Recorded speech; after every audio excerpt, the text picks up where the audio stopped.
Welcome back. It has been a long time and I feel like I've got some explaining to do and to apologize because I haven't been uploading, for quite a while. I have been slacking a lot and I received quite the emails about, whether I would continue or when I was going to post a video again.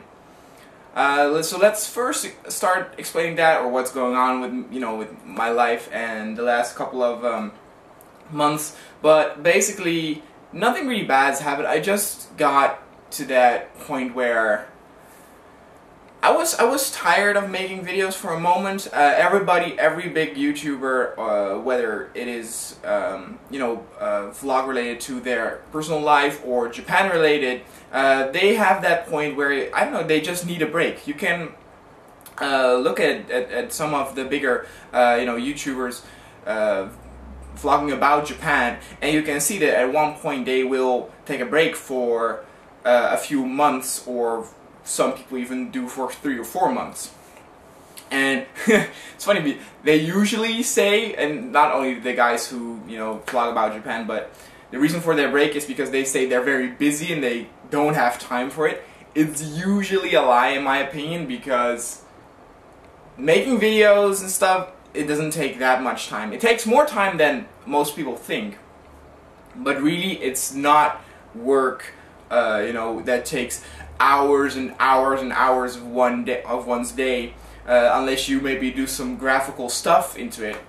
But it just takes a couple of hours, and mostly what it is, I think, for most people, and that was for me, is just you come home from school or work and you're just tired, and you don't want to do anything, so you don't want to get ready for a video. There are some people who solve that problem by having a webcam or something, or don't care about whether they just woke up with a bad hairdo, but they just click on the webcam and begin to vlog. And those are the type of people that pretty much never will give up making videos straight. Speaking of hair, sorry for my hair today. It looks a bit weird, but it's very heavy, very long, and I'm going back to Buffalo Bob's, the hair salon, pretty soon to get a haircut again. I will make a video then again to see how it looks and my opinions on it. But basically, I was tired, like I said, of making videos for a moment, and it was maybe a little bit stress related. I was talking about before I would come to Japan that I will probably at some point get to the point where I want to go home, right? So the homesickness point. Everybody who stays in another country for a long time will get to that point. And for some people it is already the first day, they're crying at the airport or whatever. I know a classmate of mine did that when she went to Japan for only 4 weeks, so that was a little bit weird. But for some it is after 1 year, half a year.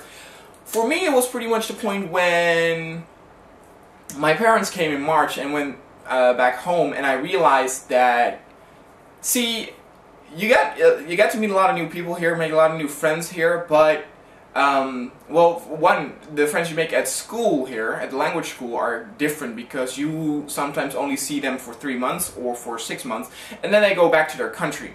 So the type of friendship that you build with those people is very different than the friendship that you had with people back in your own country.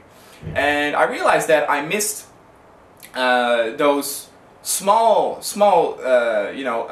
habitual things with friends back home. Just walking to the station, talking about certain stuff with this friend or that friend. And in a way it's funny, because I sometimes tell people here I meet at school more stuff, or more personal stuff, than I tell back home, but that's because they go back to their country, they don't know anyone, so it doesn't really harm you, So that was one thing. Another thing, what really fucking sucked, was that during the last 2 semesters, or trimesters I should say, because one trimester is 3 months, so for the last 6 months I have been in a class that really did not suit me, where I really did not feel at home, and where the teacher, the main teacher, was horrible. But I mean horrible. It got to the point that I didn't want to go to school anymore, and I tried to skip as you know, many times as I could without me losing the right to participate in the examination, because I just felt really bad in that class. Because what the problem was is that I don't know, she was a little bit old-fashioned or something, or very strict.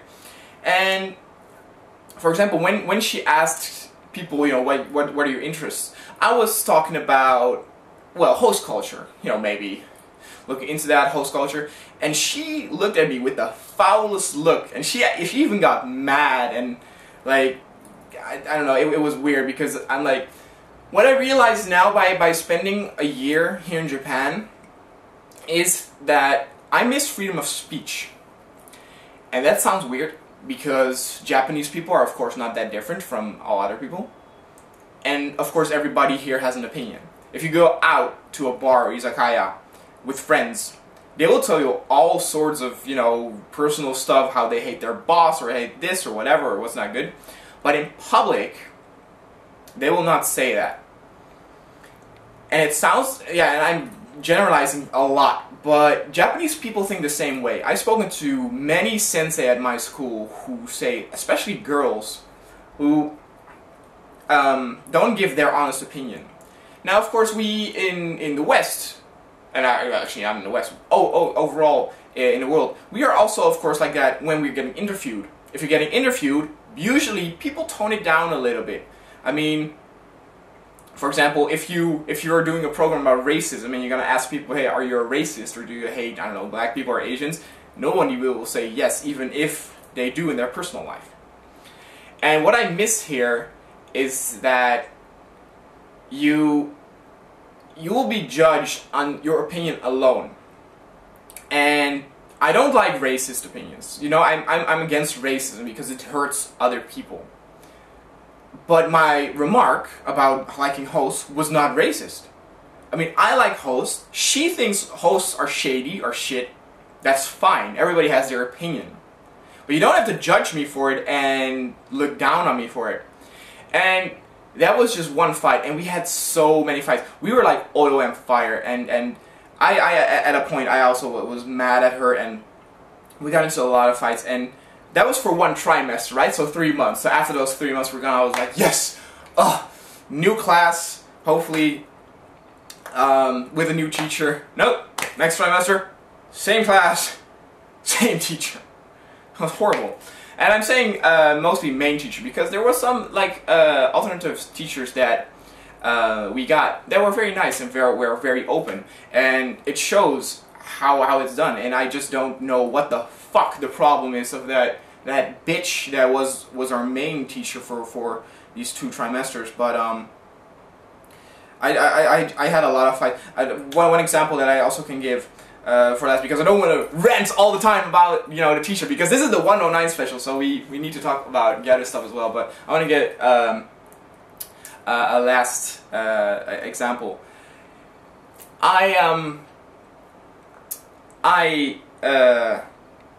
We had homework, and pretty much we had to you know, we had to make a sentence, and we had to put a grammar, a certain grammatical word or form into that, right? So you could decide on what the sentence was, but you had to put the grammatical form in. We have an example book, right, that explains all the grammatical forms and gives example sentences. In my earlier trimesters, which were 2, which were with different senseis, I would study those example sentences well. I would understand them, and then when I would see the homework, I would write down what I thought was good, or the example sentence, because the example sentence is of course grammatically correct, and it was always, you know, checked correctly, you know, and not be counted as a mistake, because it is grammatically correct. Some people would say that you need to write your own sentence, and I could see that, because you need to show that you kind of control, but then you kind of need to point that out, and don't need to, you know, don't need to give me so many example stuff, or the opportunity to make that exact same sentence. So I make the we have the homework, and I make the sentence as I remember it was in the example book, and it was exact the same. And she says that no, it is not complete enough, and I'm like, but in the example book it says the exact same stuff, and that is, you know, being published by you guys because it's their own, you know, book system and stuff, and so you're saying that your answer is wrong. And she said, no, yeah, no, oh, it's still wrong. I'm like, the fuck? It's still wrong? Okay. I can give, this may be a bad example because some people might argue indeed that, you know, you need to write your own sentence, but another example is, we had to make a sentence in Japanese where something bad would happen. And I have a fear of spiders. And I remember that in the example book there was a example of I opened the window and a fly came in the house. And we had this form already in Holland, and I remember that the sensei back in Holland said, I went back to my house, opened the door, and there was a dead cat. Which is very random, by the way. But anyway, I had the idea to make the sentence, I went back to my house, opened the door, and there was a spider in the house. And she made a mistake and said that I could have better used a cockroach because some people like spiders. What the fuck is that kind of logic? What the fuck is that kind of logic? I do a spider, which many people hate spiders. There are probably also people who like cockroaches. And that type of thing is wrong. A friend of mine had a sentence where she lost her passport. Right? So she lost her passport, and you needed to make a sentence on what you should best do. So, well, we had the situation in real life where a friend lost his passport, and we went to the police. And, you know, they filled in the sign and stuff, and the passport was found. So she wrote that down. She wrote, okay, I lost my passport. You should better go to the police. Was found wrong. Why? Because Sensei thought you could better go to the embassy. But I'm like, you know, I mean, going to the police is also a good solution, and what the Sensei does not understand is that this is now it's an opinion of what she thinks is best, but it's our story. It is our made-up sentence. You just need to check if it's grammatically correct or not. We are not idiots. We don't say, oh yeah, I lost my passport, I need to go to the McDonald's. What? And maybe some people would even argue, yeah, I lost it at McDonald's, but that sentence would be too weird because you don't have any background story on that. But any moron can understand that if you write, I lost my passport and go to the police, yet you're gonna, you know, file and say to the police.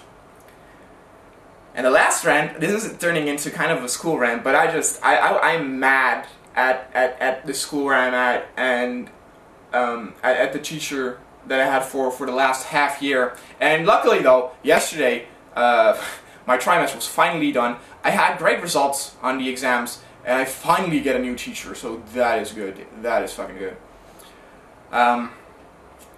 But there was a girl, an American girl, and I didn't know her. A friend of mine knew her, and I was talking to her.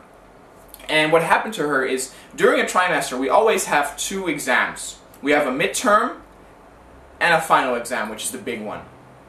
If you fail the midterm exam, you're going a class down. So if you're like C3, you're going to C2.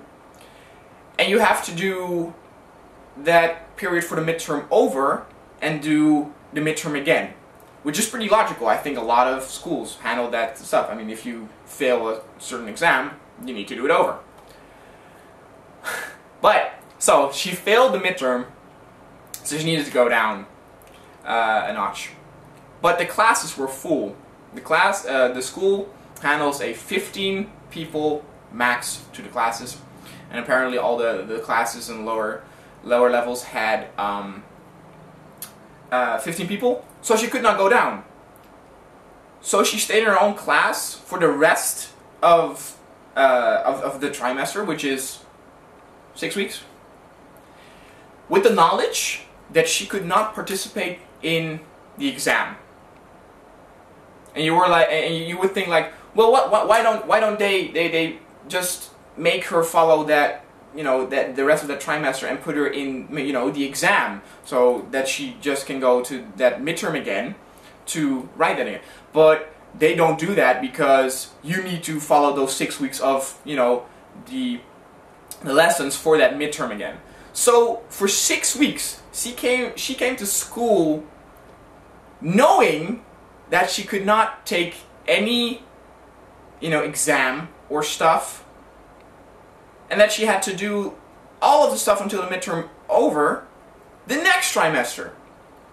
I mean, if that was me, my motivation would drop, and I wouldn't even bother to come to school. And I think that is really ridiculous of the school itself. I mean, like I said, I'm not as much as disappointed in the school, except for this. I don't know how a school can let that happen. And see, I don't regret coming to the school, because every school has teachers that are shit and that are good. And for example, the first trimester that I had here, you know, which was last year, was great. The main sensei was so nice, so open, and it was great. And every school has rotten apples. I mean, my high school also, you know, had, you know, teachers that were pretty bad. So I would not, you know, now regret like coming to the school, or would suggest no, you should not come to the school. But it is the case where, you know, this school is #1 in the list of Japanese schools in Tokyo, and to be honest, I don't know how they got it. It is incredibly expensive. It is more expensive than a year at university in Holland. And for example, there are not a lot of activities. There are a lot more activities at other schools, and I don't know. It kind of sucks. I don't know. It was pretty weird. So during that time, there was a lot of stress with me going to school, which, you know, it's not a long time that I have to go to school. I mean, I only sit there until 12:30.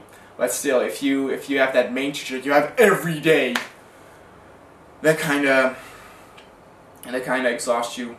But what really helped me was that a lot of friends from Holland came to Japan.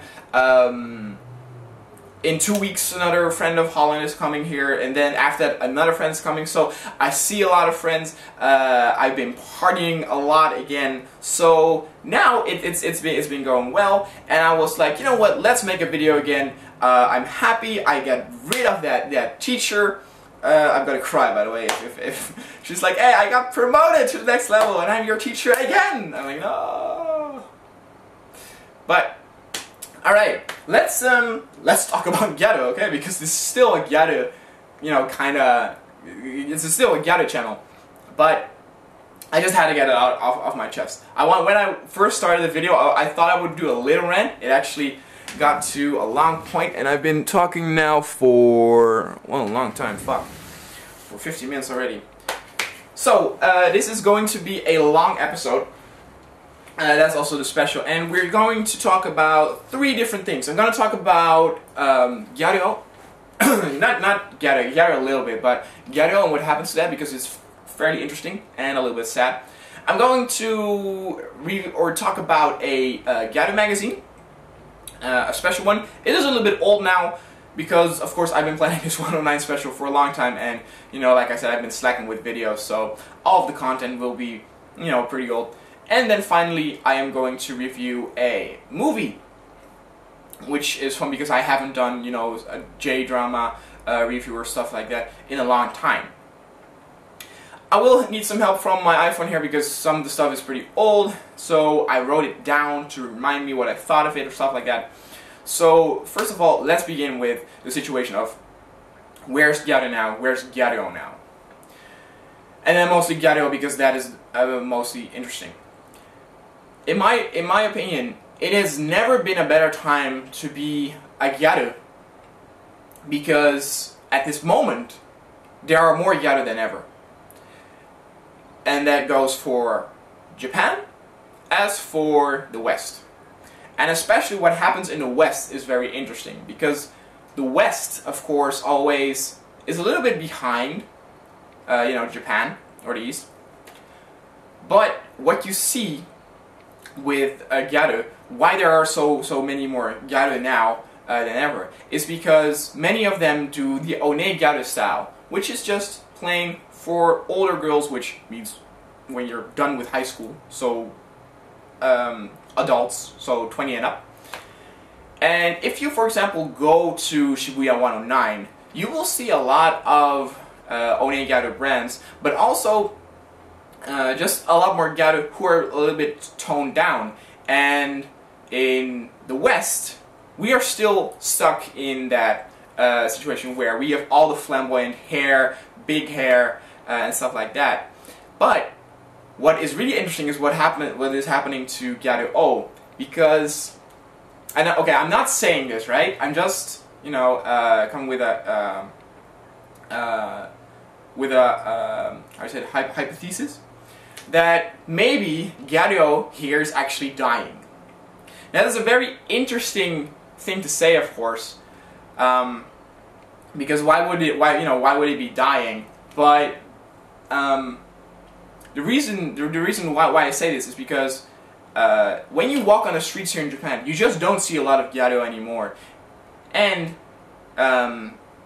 maybe Gyaru is not dying, but it's just becoming plain, or normal, or toned down. But the problem there is, what is normal? You know, what is normal looking, and when to what point is it a different style than Gyaru is? If a guy says, "Hey, I'm Gyaru," and somebody says, "No, you're not," what are the arguments for him not being Gyaru? But if you go, for example, to 109.2, all the posters that used to be Japanese guys, you know, men's knuckle models, men's egg models, have changed into foreign models, Western models. They redone some of the floors, and I think brands like Vanquish and stuff got redone, and it has a lot more Western, toned down, maybe sometimes even Scandinavian look. And I do say I didn't go, you know, shopping for it in the summer because I don't really like summer clothing, but or summer fashion. But I still got the feeling that the guys that were shopping there were not the Gyaru that we once knew with the big hair and the rocky accessories, and they're kind of gone. And some people may say, well, they're still much alive in the host culture. But I was thinking, is a host, is that really a legit Gyaru? I'll give an example.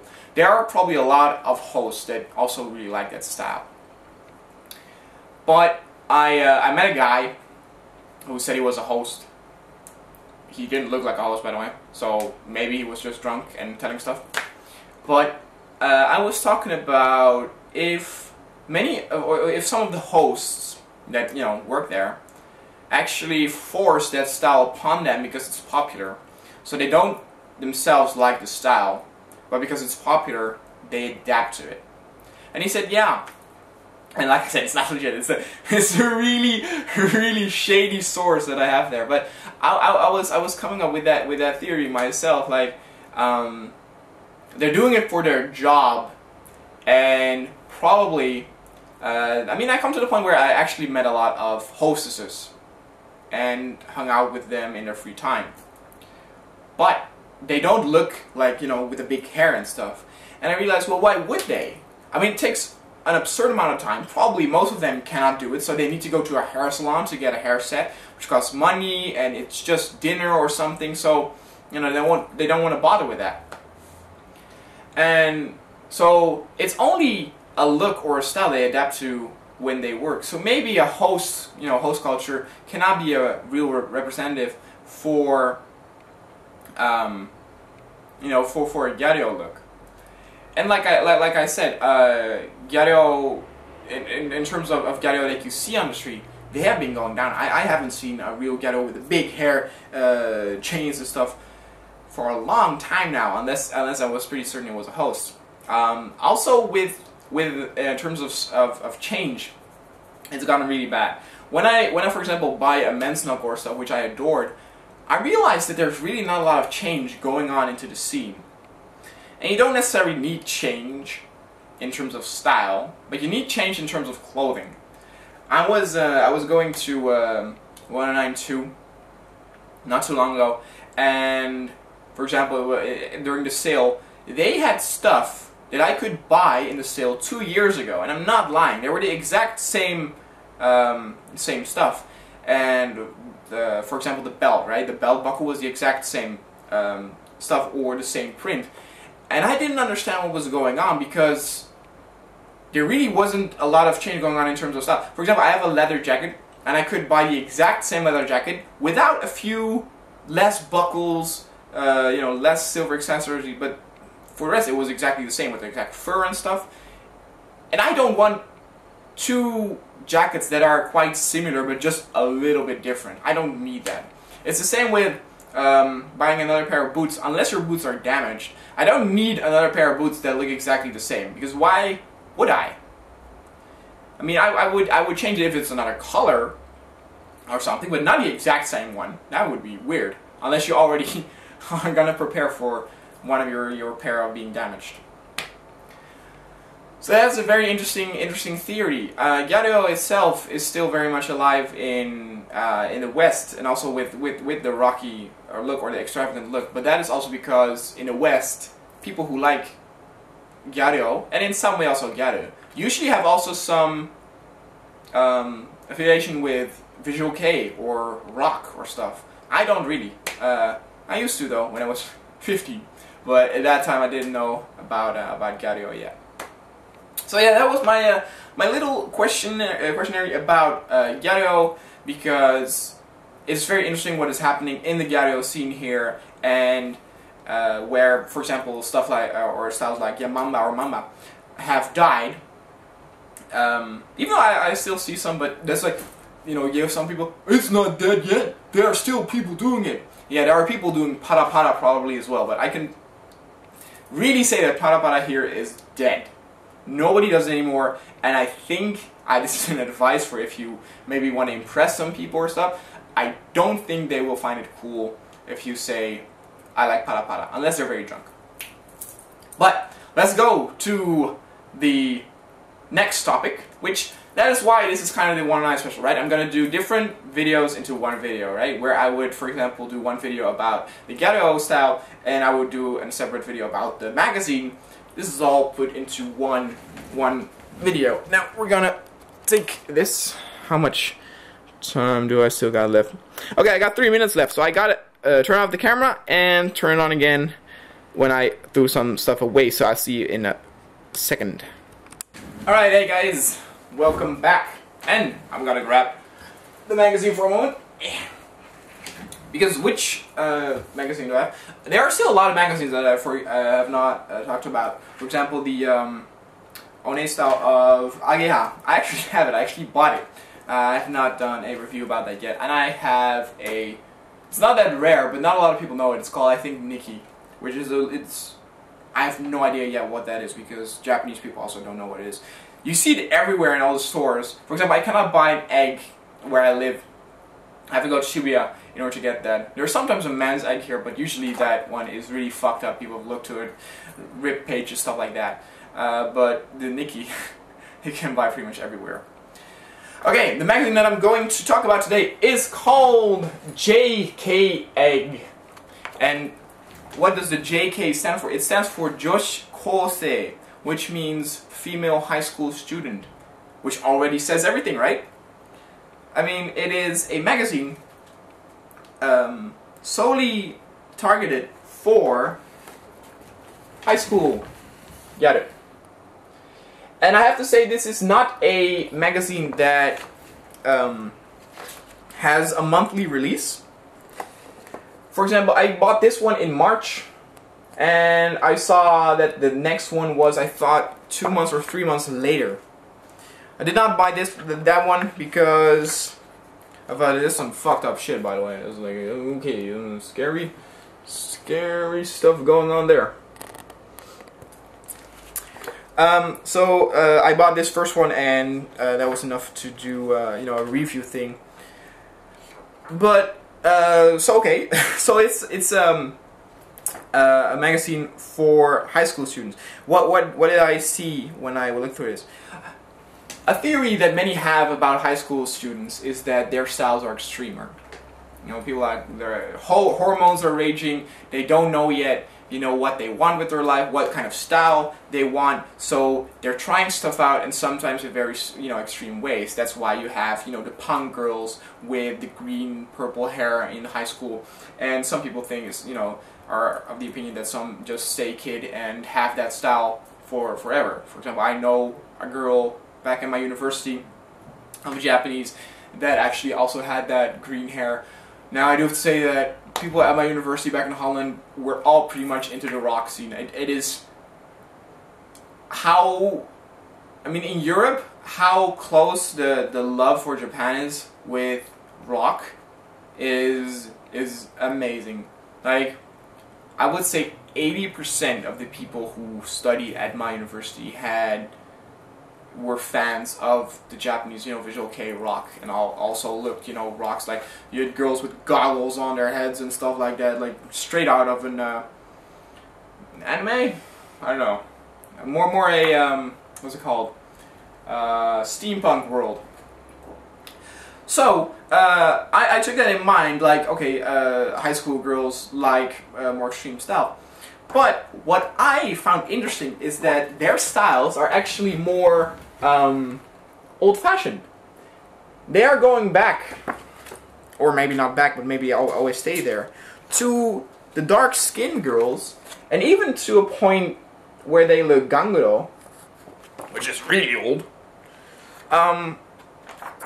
And I was thinking, why would they do that? And I thought, well, you know, they probably cannot be bothered by, you know, knowing if the style's old or not. But, for example, this girl has also, you know, the dark skin in the middle here. Can you see her? Can you see? Yes, you can. In the middle, she has the colored hair and the dark skin. And a lot of girls like to experiment with that. So I think this magazine targets to that. I don't think in reality you will see a lot of girls wear this to school, because you cannot, because of school regulations. But I think that's the sound. Even this picture where they're eating McDonald's really, to me, feels old-fashioned when I first got to learn about Gyaru and saw all those pictures, because the normal egg kind of has letting that fall.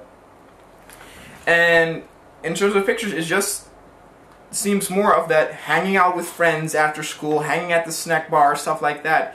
And it was really, not refreshing, but kind of nostalgic to me to see this style again in, you know, in a magazine. I don't know how popular this magazine is. I asked a few people, nobody knew of this. Well, actually, they knew the name, they saw it, but they didn't buy it, actually. So I definitely liked it, and because many of the Western Gyaru don't like how the Gyaru here in Japan are becoming more toned down, more lighter skinned. They like the more extreme stuff. I would definitely suggest buy this magazine, buy JK Egg. Like I said, there are multiple issues of it. Not every month, I think. I only saw issue 2 also. So I don't know whether if it's yeah, for example, okay, so it's seasonal. Here it says actually that it is the spring edition. So the next one that I saw was probably the summer, and so right around here you would have probably the autumn edition. So if you're gonna look, you're gonna probably find number 3. Here's another example of the girl with the pink hair. There to your, I don't know, it's the right and left, I don't know. One final thing that I want to say about this, which really made me laugh, is they have a quiz, right? They always ask questions to their models and stuff. And they had a question of famous people who, and then, you know, who's this famous person? And they would, for example, have a picture of Einstein. you know, and then they would write who it is. And for example, 46% of them knew that the picture was Einstein, and it's the picture where he's like with his tongue out like that, you know. And there is a question who this man is. Can you see him here in the top? That man right there. Now that is our good old friend Adolf, who done some bad things. And you would think, well, a lot of people would know him, right? I mean, pretty much everybody knows who Adolf Hitler is in the West. But only 8% of the people here, of the models, knew that it was Adolf Hitler. For example, one girl says that it's Charlie Chaplin. Which, you know, you gotta give it to that the mustache is indeed the same, that Hitler stole the mustache from Charlie Chaplin. But it also made me realize one thing, because can you I mean, and I think everybody should know who Adolf Hitler is, because he's done, you know, such terrible things.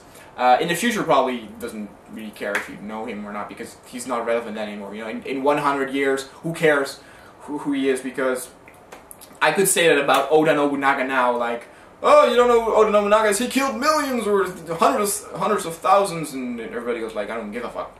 You can also say that about Napoleon, believe it or not. But what the thing is I learned in high school that the further away countries are from each other, that the information about, you know, those countries becomes less and less. For example, I met a lot of people, a lot of adults in Holland who did not know that Japan was an island. And, you know, everybody in Asia knows that's an island because they're so close to each other countries. We Dutch people know a lot about Germany, France, England also, because it's all near us. History, as we learn history about that era, so we know a lot of stuff there. But show us a picture of Hirohito, you know, the bad guy in World War II from Japan, and people probably would have no idea who it is. And it's the same with Hitler or Western bad guys here. I mean, there was an interesting story about India that opened a store called Hitler, and that also had the sign of the swastika, right?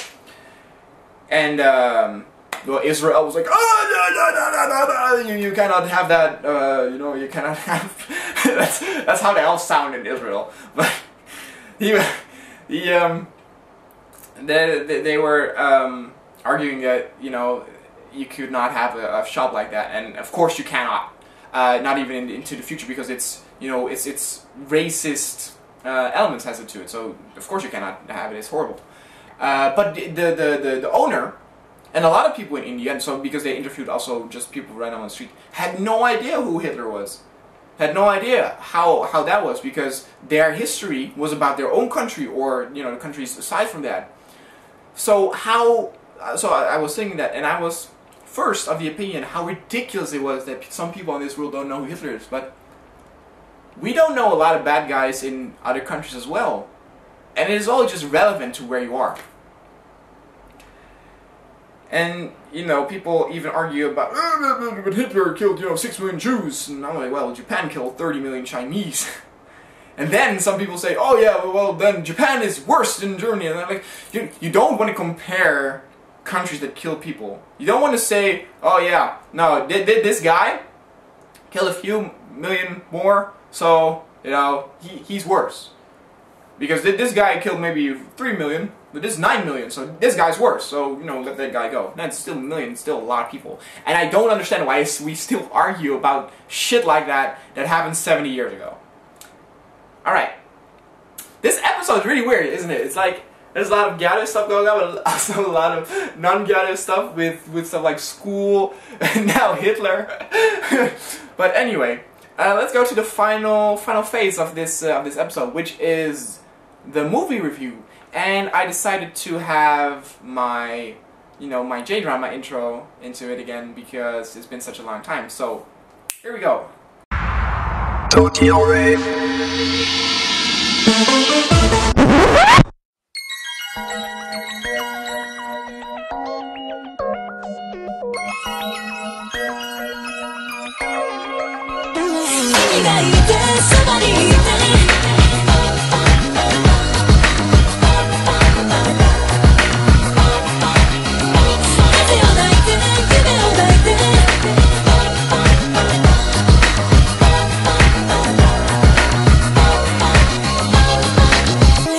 がいてそばにいて私は強くなったまま You're born きっと抱きしめて同じ夢同じ時一番分かり合えるのはそうずっと君だから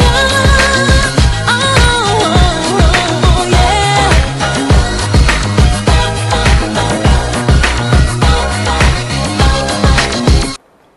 Alright, so the movie that I'm going to review today, or talk about today, is Girl's Life, which is actually pretty famous, or was pretty famous, and pretty hyped up in the West, because it was the first, announced movie about hostesses, and it had of course famous Ageha model Sakurina in it as the main character. So, because in the West there are a lot of fans of Ageha and Agejo, a lot of people were looking forward to this, including me, but I didn't want to download it, I wanted to buy it. I bought it secondhand in Akihabara for maybe, I don't know how much it was, 400 yen, which is about $4, which is a good price, because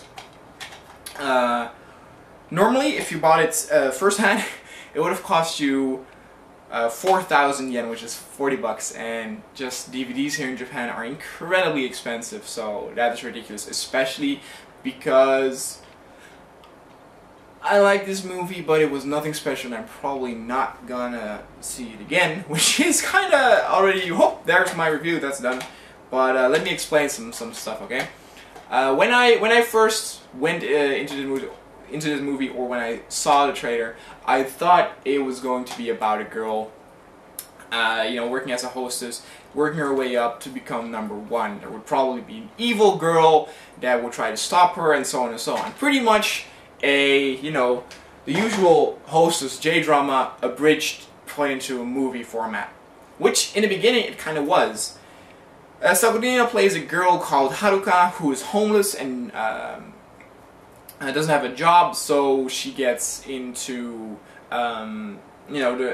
the hostess work. She first works at a karaoke bar with a very funny bar owner. I really liked him. He's very freaky. He always talks like this. Yes. Okay, he always talks with the mic, so he's like, alright, you can now go. Anyway, he's pretty much emotionless, and I really liked his performance, even though he is a very small role, because like I said, not too soon after that, or not too long after that, she goes to another club. Now, the character that she plays is the exact opposite of what she played in the J-drama Joe Virgin, where in Joe Virgin she was evil, bitch, confident, high up there. Here, she's, a little bit of a twat. She kind of feels like she's homeless, she doesn't know what to do, she's a girly girl, tiddly-dee. And what is funny is, even though she's wearing, brand stuff type Gyaru, she really does look homeless.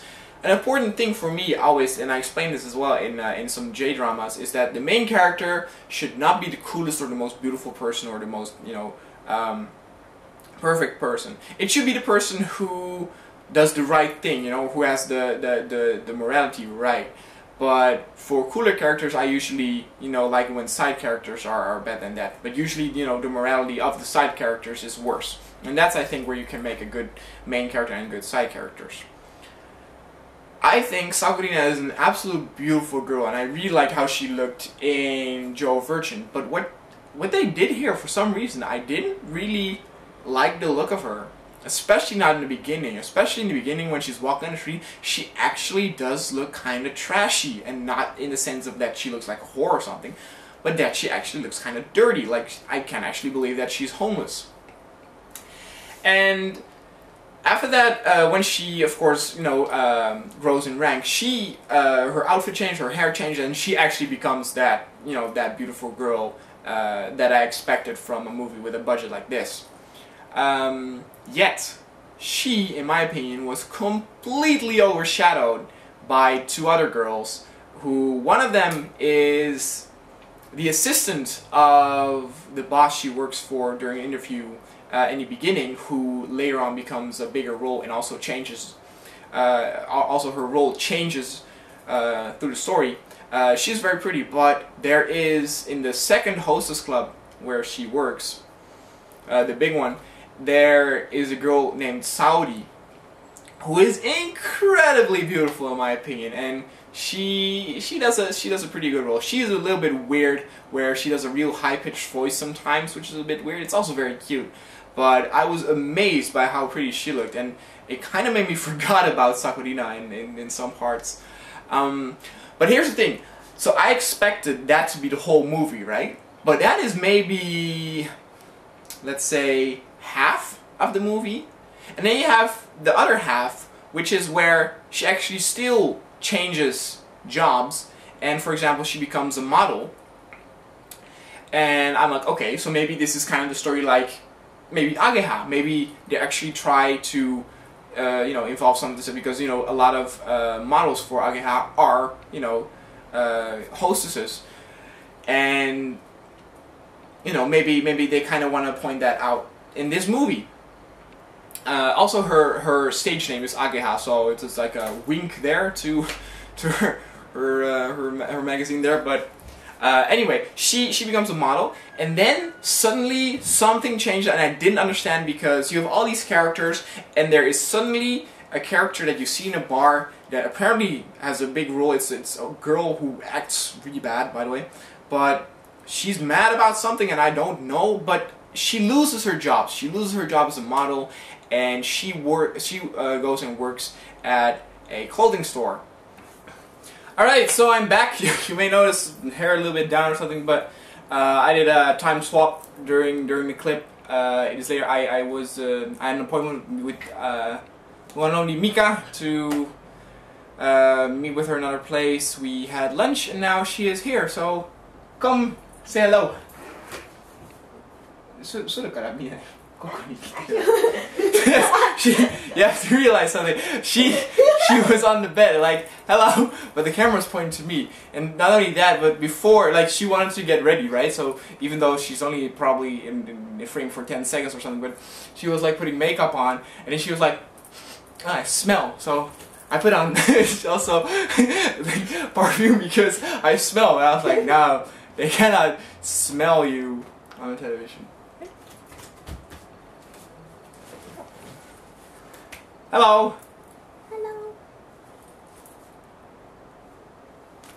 今日の、聞いてるブランド何？リップサービスです。リップサービス見せる？So today she's wearing lip service, and her belt is Mazu ですね。そう。ベルト。マンジです。はい、では。Bye bye. Okay, so now okay, small cameo from me. Always fun. But so I kind of have to wrap this up. But I wanted to say a few more things.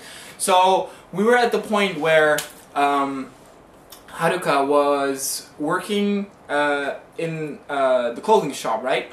And then in the in the very last section, she actually gets a chance to work as a manga artist because she's very much into drawing manga and stuff. She also, for example, lives at like the manga cafe, so she's really that otaku cliche of a homeless guy or person, of a homeless person, you know, living from manga kisa to manga kisa to manga kisa. And I realized by watching that, you know, with all the jobs, that this movie isn't, I mean, the movie's name is A Girl's Life, and that's what it is. It is a section that you follow from this girl's life. You follow her ups, you follow her downs, you follow her career. And I've been thinking all this time, and I think I'm not the only one, that this was, you know, a hostess only movie. But it's not. The hostess part is maybe half of it. And the other, it's just following this girl and see how her life becomes from job to job. And is that a bad thing? No, but I had to adjust my, you know, expectations of it. In terms of, you know, length, it's only like 90 minutes, so it's, you know, not long enough to really develop the character. So all the characters are pretty bland. I mean, I told before, I like the bar owner of the first karaoke bar who was really emotional. But for example, Sakurina herself, I mean, she does a good job. I mean, I gotta give her props to the acting that she now, you know, does a character like this, but I don't really like the character. Other characters also really act badly. We have, again, I don't know what the fuck that is with Japanese actors and their exaggerated smiling. So like, if somebody is scheming something, they don't do it, you know, subtle with, you know, just maybe a little smile, or maybe not smile at all, you know, in order to prevent them from being caught. But in Japanese movies or J-dramas, you know, they always do like this sneaky smile. And it's so cartoonesque that I don't know if this movie is actually based on like a manga or something, you know, for girls. But it made me realize, for me, I don't know if it was a disappointment, because my whole expectation was different, but for girls, and I don't mean only Western girls that are interested in hostess culture, but that are interested in Gyaru culture in overall, and for example also like, you know, fashion, but don't necessarily like hostess fashion. For them, this movie is also great because it shows a part of this, you know, stylish life that this girl has. So I think if you want, you know, kind of an image of what the whole fashion side, you know, because you get models, you get the shop, you get hostess where everybody's wearing the stylish clothes, you could actually have a pretty fun time with this. Like I said, I'm probably not gonna watch this movie again. It just, the characters were you know, underdeveloped.